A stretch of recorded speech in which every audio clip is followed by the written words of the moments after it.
Hello dear students, welcome back. I am Vijay. I am here to teach you science. Especially we have started reproduction in animals. In that chapter we have studied previously asexual reproduction in animals, and in that we have studied different types of asexual reproduction, that is binary fission, budding and fragmentation.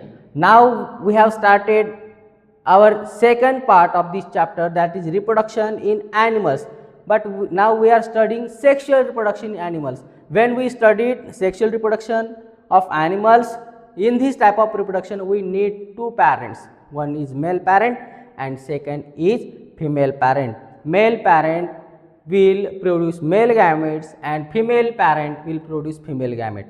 And you know that what are the gametes? Gametes are the reproductive cells. When these cells fuse together, fusion of male and female gamete, for this term, for this concept we call as fertilization. And after fertilization, what happens? These gametes fertilize together and zygote is forming. Zygote is the first cell of any living organism. So we have to study how the gametes are produced in sexual reproduction. So in sexual reproduction, male parent having male reproductive system and female parent having female reproductive system. Male parent reproductive system, male reproductive system will produce male gamete. Now we will study how in humans gamete formation takes place, what type of structure, what type of functioning in human male reproductive system takes place, that we have to study. We will study today human male reproductive system. So you can see grade 8 reproduction in animals.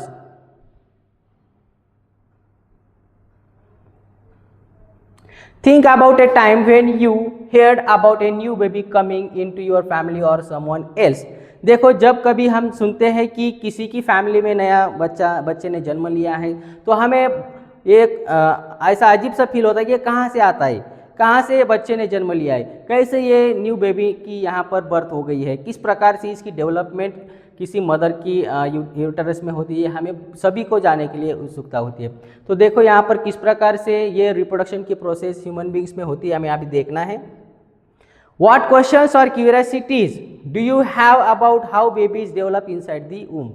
तो सभी को ये लगता है कि कैसे ये uterus में नया बेबी जो है कैसे इसकी ग्रोथ होती है, किस प्रकार से खाना खाता है, किस प्रकार से इसकी डेवलपमेंट होती है, कैसे 9 मंथ में इसकी डेवलपमेंट कंप्लीट होने के बाद इसका जन्म होता है. ये सभी को सीखना बहुत ही अच्छा लगता है, इसको इंटरेस्टिंग लगता है, या ये हमारे लिए बहुत ज़रूरी है. हमारी इंसानों की, ह्यूमन बींग्स की जो कुछ धरती पर एग्जिस्टेंस है, इसको बनाए रखने के लिए रिप्रोडक्शन की जो प्रोसेस है बहुत ही ज़रूरी होती है. देखो ये स्ट्रक्चर्स है, आप देख सकते हैं कैसे ये यहाँ पर inside the uterus small baby बैठा हुआ है, किस प्रकार से इसकी डेवलपमेंट हो रही है, किस प्रकार से ये इसको फूड मिलता है मदर की बॉडी से, हमें क्या करना है, स्टेप बाय स्टेप सीखना है. The human reproductive system. देखो अब रिप्रोडक्टिव सिस्टम कहा कि क्या होता है. सिस्टम यानी क्या है, it is a set of different organs, जिसमें डिफरेंट टाइप्स के ऑर्गन्स होते हैं, वो एक साथ मिलकर क्या करते हैं, किसी काम को यहाँ पर अंजाम देते हैं या किसी काम को ये पूरा करते हैं. वैसे यहाँ पर ह्यूमन रिप्रोडक्टिव सिस्टम जो क्या है, it is a set of organs and structures that work together to ensure the survival of the species by producing offsprings.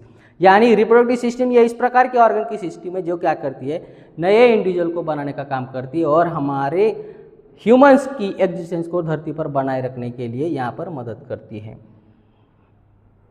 देखो आज हमें सीखना है ह्यूमन रिप्रोडक्टिव सिस्टम. देखो ह्यूमन रिप्रोडक्टिव सिस्टम के 3 एस्पेक्ट्स होते हैं, यानी ये 3 स्टेप में काम करती है. क्या क्या करती है देखो. First, to produce gamete. Human reproductive system में फर्स्ट इनका मेन इंपॉर्टेंट रोल है गैमेट फॉर्मेशन का. Male reproductive system male gamete बनाएगी और फीमेल रिप्रोडक्टिव सिस्टम क्या करेगी, फीमेल गैमेट बनाएगी. मेल गैमेट को हम स्पर्म कहते हैं, फीमेल गैमेट को हम ओवम कहते हैं. जैसे ये गैमेट बनेंगे, ये गैमेट को किसी जगह पर स्टोर करना पड़ेगा. जैसे कि देखो, to store and transport these reproductive cells, यानी मेल रिप्रोडक्टिव सिस्टम में जो गैमेट बना है वो टेम्पररी मेल रिप्रोडक्टिव सिस्टम में रहेगा. इस गैमेट का जो कुछ ट्रांसफर है वो फीमेल रिप्रोडक्टिव सिस्टम में होना जरूरी है, तभी क्या होने वाली है, रिप्रोडक्शन की प्रोसेस हमें कंप्लीट हुई नजर आने वाली है। देखो यहाँ पर फर्स्ट स्टेप में हमने देखा है कि गैमेट बने हैं, मेल रिप्रोडक्टिव सिस्टम में male gamete, female reproductive system में फीमेल गैमेट। वो गैमेट बनने के बाद male gamete female reproductive system में ट्रांसफर होना जरूरी है, उसके बाद फर्टिलाइजिंग प्रोसेस होगी और बेबी की यहाँ पर डेवलपमेंट की प्रोसेस हमें देखने को मिलने वाली है। देखो अब डियर स्टूडेंट्स, अभी हमें सीखना है मेल रिप्रोडक्टिव ऑर्गन्स, किस प्रकार से मेल रिप्रोडक्टिव सिस्टम काम करती है, कौन से ऑर्गन्स इस मेल रिप्रोडक्टिव सिस्टम में है, ये हमें क्या करना है, आप स्टेप बाय स्टेप सीखना है। सभी बच्चे ध्यान दे और यहाँ पर मैं जो डिटेल में आपको इन्फॉर्मेशन बता रहा हूँ वो आपको क्या करनी है, यहाँ पर सुननी है।